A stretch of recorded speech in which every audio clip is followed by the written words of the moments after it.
You're not strong enough to pull anything heavier than fluff, Tiny Thomas. That's why Henry and James have the heavy loads. Now Thomas didn't like Cranky's joke. Fizzling fireboxes, I'm as strong as any other engine.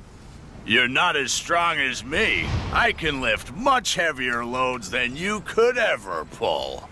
Thomas really didn't like that. We'll see, Cranky. I have lots of time to deliver the eggs. First, I have to prove Cranky wrong. James has a heavy load. I'll go and find James. So Thomas steamed sternly out of the docks.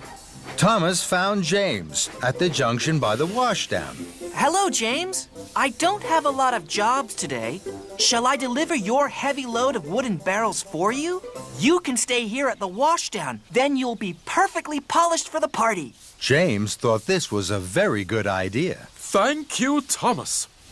So James was uncoupled from the heavy flatbed of wood, and Thomas was coupled up. The flatbed was heavy. Huffing and puffing, Thomas set off for the docks.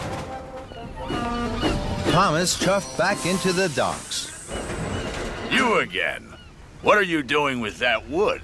This flatbed is very heavy. I'm sure you can't lift it.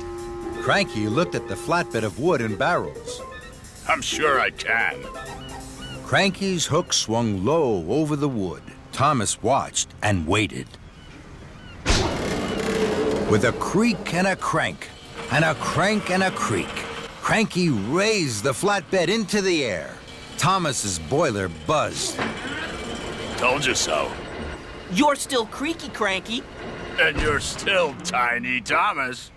That made Thomas very cross. I will prove Cranky wrong and still have time to deliver the eggs. I'm sure Henry had an even heavier load. I'll go and find Henry. So Thomas steamed stormily away. Thomas found Henry waiting by the coal hopper for his special coal. Hello, Henry. I don't have a lot of jobs today. Shall I deliver your heavy load of straw bales for you? Then you can wait here for your special coal. Henry thought this was a very good idea. Thank you, Thomas. So Henry was uncoupled from the heavy flatbed of straw bales, and Thomas was coupled up. The flatbed was very heavy. Huffing and puffing, Thomas set off once more for the docks. Soon, Thomas puffed back into the docks. You again. Now, what are you doing with those straw bales? This flatbed is very, very heavy. I'm sure you can't lift this. Cranky looked at the flatbed of straw bales. I'm sure I can. Cranky's hook swung low over the straw. Thomas watched and waited. With a creak and a crank, and a crank and a creak, Cranky raised the flatbed of straw into the air. Thomas's funnel fizzed. Told you so.